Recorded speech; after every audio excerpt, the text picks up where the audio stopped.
Hey Zach, I wanted to get this video on out to you. Really enjoyed working with you. If you have any questions, please reach out to me and let me know. We worked on a few things, quite a number of things, but I think we got through it, and I think we're seeing some good progress as we go through. But if you found this video helpful or you liked it, please think about liking and subscribing to the channel. It really does help. But some of the things that we worked on, let's talk about it, right? So we worked on the face position, right? Making sure that the club face is square when we start at address, making sure that it's not open or closed, okay? We want to utilize that tool in the correct way, and that's making sure that we have a square edge. What I typically do is I will put it onto a straight edge somewhere on the ground, right? Take my grip and then bring it on up to eye level and make sure that I see that. Two things that we do, we get a visual out of that, and two, we're getting a feel with our hands of where that club face needs to be in position. All right, the next thing that we kind of worked on a little bit, we worked on the grip, okay? Making sure that we feel that more in the fingers, right? And not so much in the palm, okay? We want to make sure that we can feel that club rotate and come through, right? A good little drill that we did was we put it in our left hand and we made sure that we could hinge it up fairly easy, right? If we have a struggle hinging that club up, then we're going to have a struggle trying to get that thing to hinge up correctly and get it back to where we need it to be.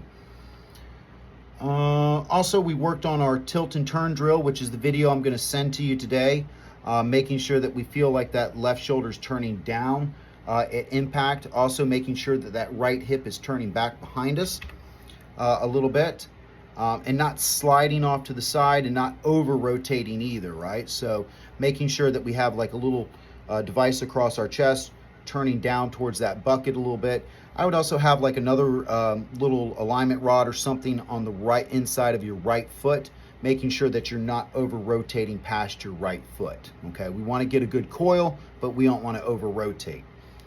Also worked on the low point of the golf swing a little bit. What we did was we placed that little tee out in front of us, making sure that we got our focus a little bit more in front of the ball instead of behind the ball. Your low point wasn't too bad, but sometimes the way we want to practice is we want to put that little tee on out there and we want to feel like we're hitting little punch shots.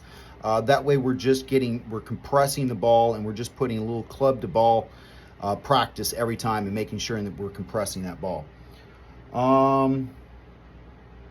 Right, as I said, a swing path thought for us on that lesson was swinging out towards the second baseman, making sure that we feel like our arms are extended and maintaining that structure out in front of us when we do that.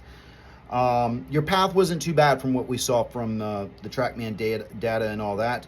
The big thing that we had an issue was closing the club face. You would come into impact with an open club face typically. So one of the drills that we did was we put a impact bag out in front and we made sure that we hit the toe into the bag, making sure that we're getting our forearms to rotate and come through impact as we go through, and that will also help maintain that structure out in front of us when we do it. So once again, if you have any questions, Zach, please let me know. I'm here as a resource for you, and I will see you in the next lesson, buddy. Talk to you soon. Bye.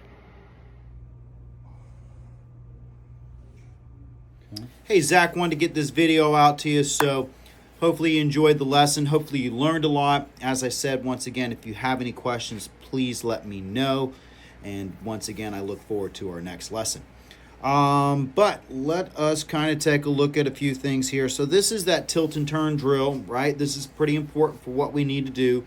So having that little device right along our shoulder line with the long end towards the target is going to help, right? And then out in the distance here, we have an object probably, maybe 4 or 5 feet out in front of us and probably 2.5 feet up in the air. So we want to make sure that we're turning our left shoulder down towards the tip of that object, as we kind of do here. Really good, okay?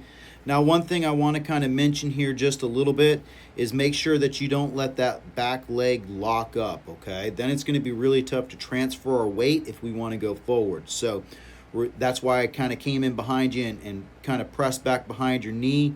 That way you can kind of feel that reactionary force down into the ground and not this kind of spinning motion where we kind of overspin our hips a little bit, okay?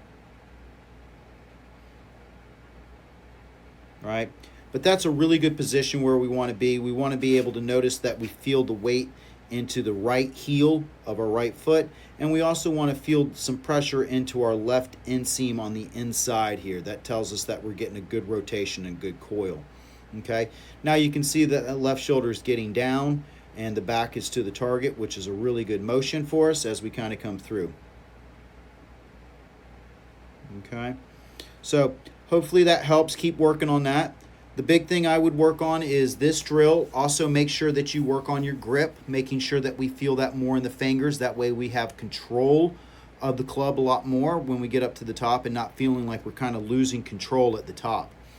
Also making sure that we keep our club face somewhat square, not open, not closed. It's very easy if we have one or the other that we start going in the opposite direction completely. So make sure that you put that club up against the ground, up against the leading edge, grip the club, take the club, place it out in front of you where you can see where the leading edge is, and make sure that that thing is square up and down as you look at it. If it's tilted one way or the other, then adjust accordingly, right? And just make sure that you're getting a feel or a pattern for where your hands need to be in relationship to that weight with the club. So once again, if you have any questions, please let me know, Zach. I look forward to the next lesson, and I'll talk to you real soon, buddy. See ya.